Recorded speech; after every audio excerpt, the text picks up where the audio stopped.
and most of them were very positive about your garden, but there are a couple of criticisms, and I just want you to have your chance to respond. And we've got one here, and it says, "I hate your purple wall, don't do that again." How could anybody It's neat say such and a thing? undoubtedly water-wise. To me, it's not as inviting and lush as it was before the makeover. Maybe the paintwork that is blue would have looked better in shades of sable green and darker greens.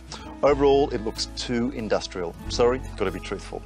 They did not see what it was like before actually coming from the back door out.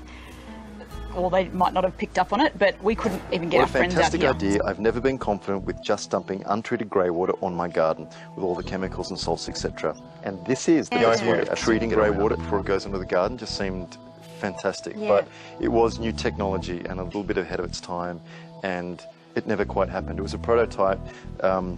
Things didn't work out. Garden Angel was more like Now, a I've garden noticed the dream. Danes are very laid back, very Australian-like actually, but it's coupled with this Northern European efficiency thing. Must be on time, and I personally find it very unnerving.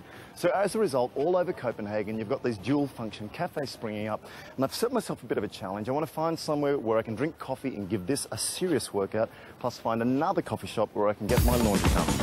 How cool is this? This isn't just a laundromat, this is the world's coolest laundromat. These red machines will make me want to do my laundry here every single day. Okay, so do I want my washing to smell like rainbows, the ocean, or flowers? Flowers. Okay, so washing's on and it's time for coffee.